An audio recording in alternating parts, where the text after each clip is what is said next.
Hello. हाँ, अब देखो, कंडक्शन एंगल ऑफ थायरिस्टर निकालना है। मतलब थायरिस्टर कहाँ बंद होगा एक्चुअली में। देखो, थायरिस्टर वहाँ बंद होगा जब जहाँ पे करंट का वैल्यू 5 मिली एम्पेयर हो जाएगा, मतलब ये होल्डिंग करंट के बराबर आ जाएगा। ठीक है, तो गामा बराबर बीटा माइनस 10 डिग्री, ये तो कंडक्शन एंगल पता है। तो वी नॉट टी बराबर आई एच इंटू आर।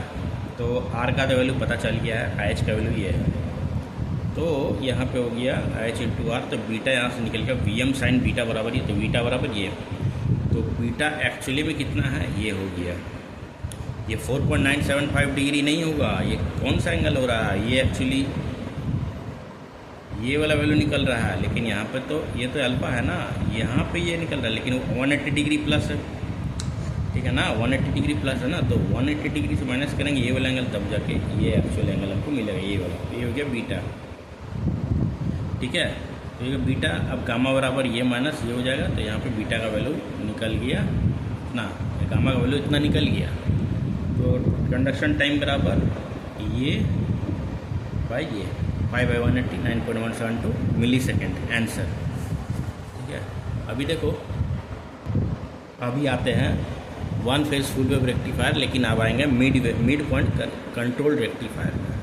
ठीक है, ये हो गया वी एम, ये देखो 1:2 का रेशियो में बांटेंगे। ये हो गया V M sine omega t, यहाँ पे V M sine omega plus plus a n, और ये वी, और ये एन न्यूट्रल पॉइंट की तरह ट्रीट कर रहा है। अब देखो VT1 या VT2, अब इसका एनालिसिस करो।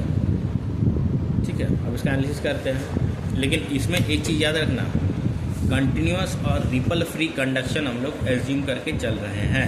मतलब जो भी तुम्हारा कंडक्शन होगा, ठीक है, मतलब करंट कंटिन्यूस होगा और रिपल फ्री होगा। ठीक है, इसमें कंडीशन है, देखो पढ़ लो,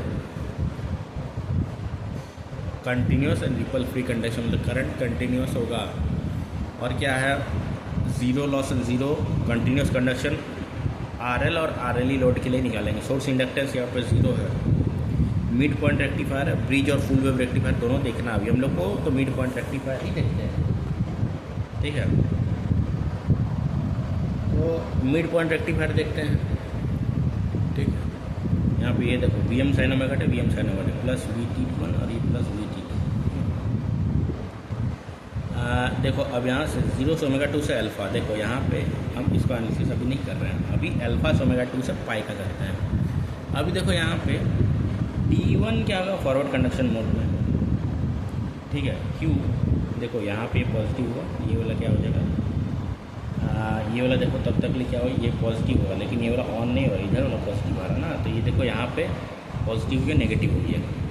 तो यहाँ पे देखो T1 FCM ऑन, मतलब ये वाला पॉजिटिव हाफ साइकिल में होगा, और ये वाला कनेक्शन ऐसा था, ये वाला ऑन नहीं होना होगा, तो ये ऑन होगा। तो ये ऑन होगा तो VT1 क्या हो जाएगा, 0 वोल्ट, वी नॉट टी और क्या है, V M sine omega T, मतलब VAN के बराबर हो जाएगा, तो V M sine omega T.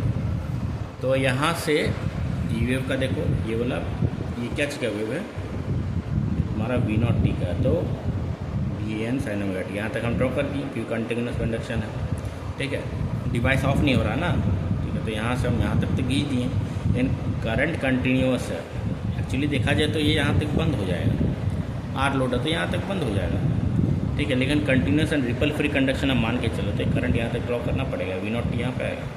और देखो अब VT1 क्या होगा, VT1 देखो यहाँ पे 0 हो जाएगा, यहाँ से यहाँ तक 0, VT1 है। और VT2 क्या हो जाएगा, इसका उल्टा। ठीक है, यहाँ देखो VT2 निकालो, कैसे निकालोगे,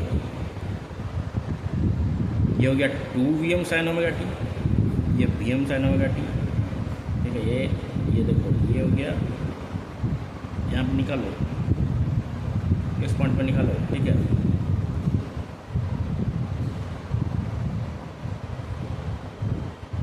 VAN, ठीक है, यहाँ पे निकालो, यहाँ पे निकालो माइनस VT2T। ठीक है, और यहाँ पे माइनस VAN। ठीक है, फिर यहाँ पे माइनस VNB, तो VT2 वाला क्या आएगा, माइनस VAN माइनस VNB। ठीक है, ना, VT2 बराबर, तो यहाँ पे क्या हो गया, -2 VM साइन ओमेगा टी। तो यहाँ पे -2 Vm sin ओमेगा टी यहाँ ड्रॉ कर दिए, ठीक है, ये ड्रॉ हो गया, ठीक है ना। तो Vm sin ओमेगा टी ये वाला 2 Vm कितना होगा, तो इसका ये -2 Vm है एक्चुअली, है ना। अब देखो उसी तरह से पाई से ओमेगा टी से पाई प्लस अल्फ़ा में देखो Vt1 बराबर देखो ये शॉर्ट सर्किट हो गया, ठीक है, ये तो ज़ीरो हो गया, सॉरी ये वाला शॉर्ट सर्किट होगा, ये तो ज़ीरो हो गया वोल्टेज, Vt2 बराबर ज़ीरो, ये शॉर्ट सर्किट हो गया, और ये Vm sin ओमेगा टी और ये V0, तो Vm sin ओमेगा टी देखो VnB हो गया प्लस NB, और इधर से देखो माइनस प्लस V0 और फिर ये ज़ीरो, तो V0 बराबर -VnB, तो VnB क्या हो जाएगा -Vm sin ओमेगा टी। तो ये देखो -Vm sin omega T V0 है, लेकिन ये क्या होगा, ऑलरेडी ये नेगेटिव में है, तो ये यहाँ पे ऐसे हो जाएगा VBN, तो ये VBN हो गया, तो VBN ये हो गया, VnB तो उल्टा होगा, ये VnB ऐसे हम ड्रॉ कर दें, ठीक है, VAN और ये VBN हो गया, ठीक है। तो यहाँ पे ये VBN का वेवफॉर्म ड्रॉ हो गया, Vt2 ये वाला पता चल गया, और ये वाला -2 Vm sin ओमेगा टी, उसी तरह से Vt1 का निकाल दिए। अब देखो फायरिंग एंगल देखो कहाँ पे है, अल्फ़ा पे है, extinction angle pi plus alpha, मतलब यहाँ पे ख़त्म हो रहा है, ठीक है। अब बताइए कितना 1 पल्स है कि 2 पल्स है, देखो ये एक टाइम पीरियड में कितना पल्स जनरेट कर रहा है, 2 पल्स, ये 2 पल्स कन्वर्टर है।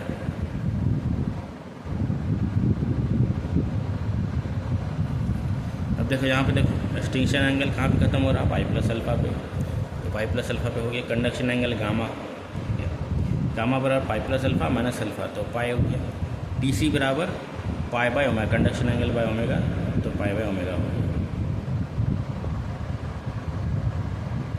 ठीक है। अब सर्किट टर्न ऑफ टाइम देखो कहाँ तक रिवर्स बायस में है, यहाँ से यहाँ तक रिवर्स बायस में है, तो क्या हो गया, ये 2 पाई प्लस अल्फ़ा, तो यहाँ से देखो ये क्या हो गया, पाई हो गया, ये अल्फ़ा हो गया, तो ये हो गया क्या, pi plus alpha. Reverse bias में कितना दे रहा है सर्किट, देखो पाई से alpha by omega, pi minus alpha by omega, है ना, सर्किट टर्न ऑफ टाइम। अब एवरेज और RMS वैल्यू निकालो,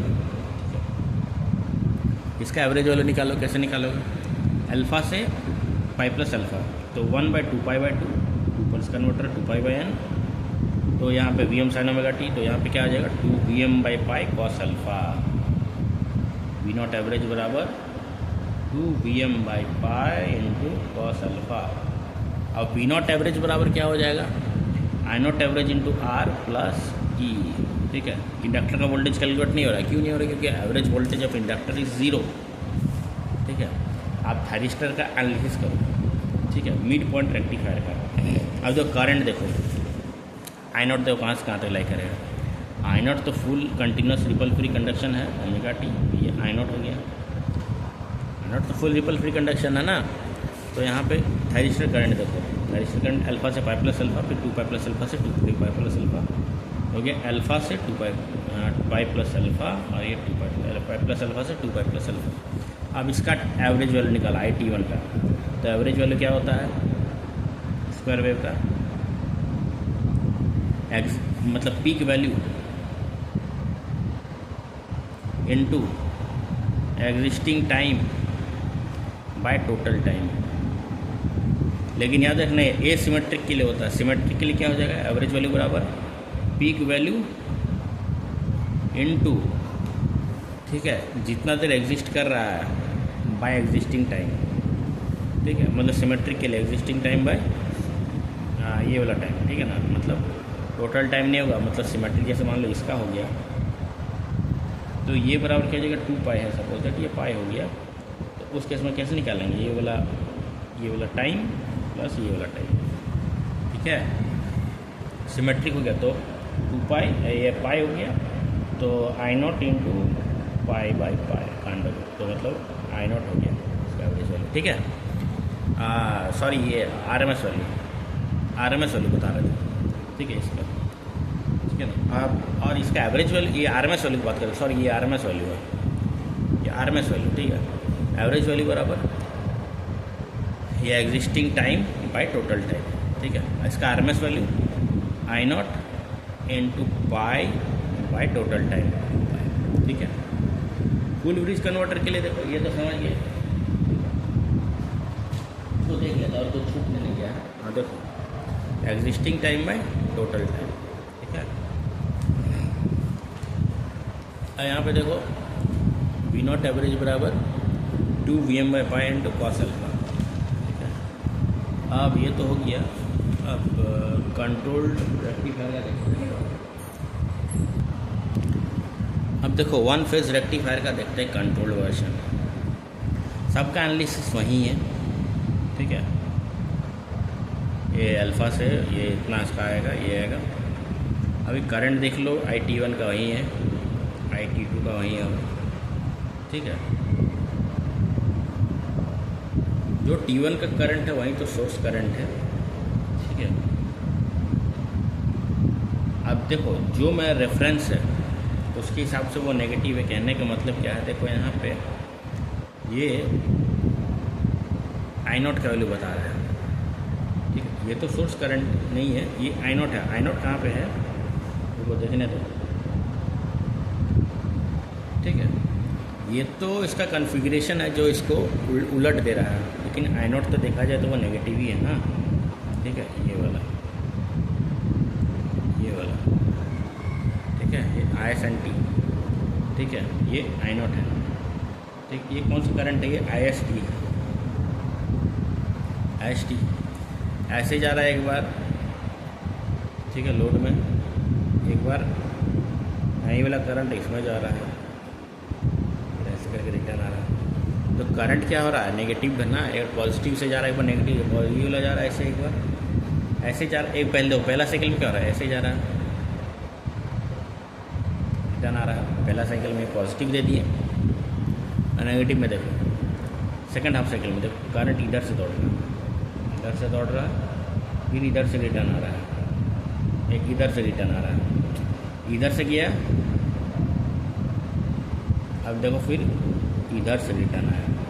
देखो अब इसीलिए सोर्स करंट यहाँ पे क्या है, नेगेटिव है, क्या। वी नॉट एवरेज वाला क्या 2 VM by pi cos alpha, और बाकी सब तो सेम ही होगा। लेकिन यहाँ पे देखो IT1 IT2 का IT3 IT4 का एवरेज वैल्यू, तो I0 बराबर क्या हो जाएगा, I0 into pi plus alpha minus alpha by 2 पाई, ठीक। तो यहाँ पे पाई बाई 2 पाई, इसका आरएमएस वैल्यू I0 इंटू नहीं होगा पाई बाई 2 पाई, तो I0 by √2। Difference between centre tap और फुल ब्रिज रेक्टिफायर में क्या डिफरेंस है मेन, ठीक है। दोनों का पीक इनवर्स वोल्टेज डिफरेंट है। पीक इनवर्स वोल्टेज क्या है मिड पॉइंट रेक्टिफायर में, कि उसमें ज़्यादा है 2 VM में, और तुम्हारा कंट्रोल रेक्टिफायर फुल ब्रिज में क्या है, पीक इनवर्स वोल्टेज VM है। बस यही मेन डिफरेंस, और कुछ डिफरेंस नहीं है, सब सेम है, ठीक है। ये तो समझ गए, ठीक है। और यहाँ पे बात वही कुछ है नहीं। अब यहाँ तो performance analysis of full wave rectifier, ये बहुत इंपॉर्टेंट है। यहाँ से देखो क्या होता है, इसका देखो फोरियर सीरीज़ लिखना पड़ेगा। देखो इसका फोरियर सीरीज़ कैसे लिखेंगे, जो भी स्क्वायर वेव है उसका याद रखना 4 I0 बाई n पाई होगा, ठीक है। 4 I0 by 4 into peak value, 4 into P, इसका ये वैल्यू होगा 4 by n pi into peak value into sine n omega T होता है इसका ये वैल्यू, ठीक है। अब इसका शिफ्टिंग करेगा तो इधर शिफ्टिंग करेगा तो प्लस जो भी डिग्री शिफ्टिंग होगी, और इधर करेगा तो माइनस, ठीक है। अभी देखो 4 I0 by n pi sine n omega T, क्योंकि वेव इधर शिफ्टेड है तो माइनस n अल्फा, क्योंकि हर एक वेव शिफ्ट हुआ minus n alpha by n is equal to 135 से इन्फिनिटी, यही चीज़ है, ठीक है। अब फंडामेंटल को बोलेगा आरएमएस वैल्यू निकालने, तो कैसे निकालें, 4 I0 बाई पाई बाई √2, ठीक है। अब बोलेगा फंडामेंटल का वैसे करके निकालने बोलेगा, ठीक है। ये तो हो गया, ठीक है।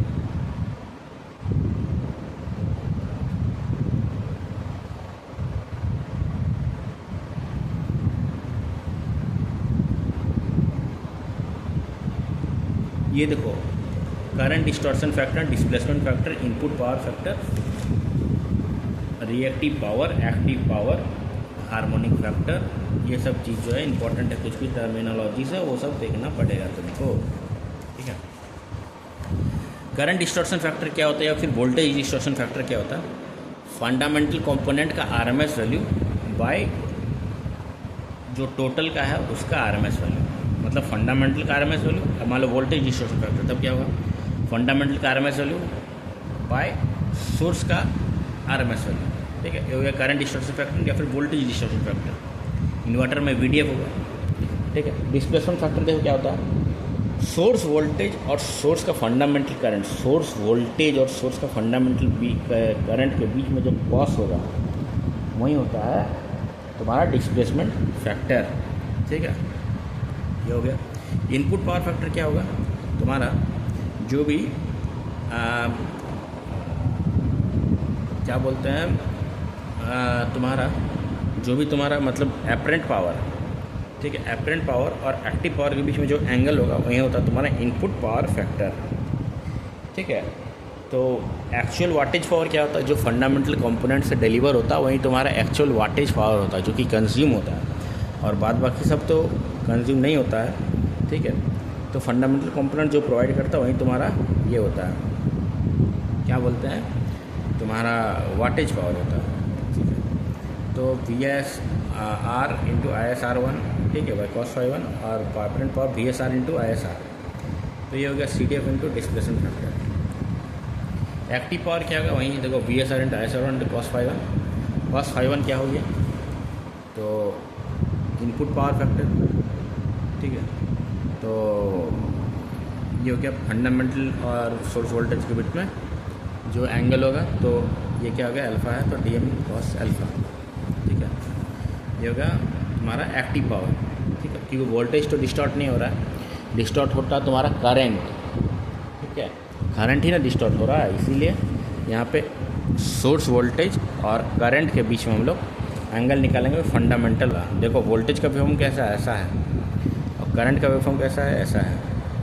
तो एक्चुअली इसका फंडामेंटल कंपोनेंट ये तो ऑलरेडी जो है वही है, ये इसका आरएमएस वैल्यू और इसका फंडामेंटल का आरएमएस वैल्यू के बीच में जो करंट का एंगल होगा वही तो तुम्हारा इनपुट पावर फैक्टर, ठीक है, जो कि डिस्प्लेसमेंट फैक्टर यहाँ बोला जा रहा है, ठीक है। और यही तो है तुम्हारा ये इनपुट पावर फैक्टर नहीं है, ये डिस्प्लेसमेंट फैक्टर है। ये तुम्हारा इसका वोल्टेज और इसका फंडामेंटल के बीच में जो एंगल होगा वही होगा तुम्हारा फंडामेंटल इनपुट पावर फैक्टर। और इनपुट पावर फैक्टर मतलब क्या? इसका फंडामेंटल के बीच में देखो ये वाला वेव और इसका बीच में जो एंगल होगा वो होगा तुम्हारा फंडामेंटल इनपुट पावर फैक्टर या डिस्प्लेसमेंट फैक्टर, और इसका और इसके बीच में जो एंगल होगा वो होता है इनपुट पावर फैक्टर, ठीक है। तो ये वाला क्या डिलीवर करेगा? ये वाला वेव और इसके बीच में जो होगा वो वाटेज पावर डिलीवर करेगा। ये और ये वाला वेव और ये वाला वेव के बीच जो पावर डिलीवर करेगा वो होगा तुम्हारा एपरेंट पावर, ठीक है। तो V not into I not average value होगी, ठीक है। और reactive power V not I not tan L, ठीक है। हार्मोनिक फैक्टर या फिर टोटल हार्मोनिक डिस्ट्रक्शन, ठीक है। ये क्या होता है? Harmonic factor total harmonic current, ठीक है, बाय सोर्स का फंडामेंटल कंपोनेंट। तो आई एस आर बराबर क्या हो जाएगा? आई एस आर वन प्लस ये तो हो ही गया, ठीक है, आई S are minus I S R one, तो ये हो गया, ठीक है। ये हो गया हार्मोनिक करंट्स, तो टोटल जो हो गया हार्मोनिक करंट्स, ये हो गया तुम्हारा टोटल हार्मोनिक करंट्स। तो ये हो गया टोटल हार्मोनिक करंट, तो आई एच बराबर ये हो गया। तो harmonic factor harmonic current by fundamental current, fundamental component, तो ये गया तुम्हारे क्या? Harmonic factor total harmonic destruction, ठीक है। तो हो गया 1/CDF का स्क्वायर भी होता है। ये जितना लो वैल्यू रहेगा उतना अच्छा रहेगा, ठीक है ना।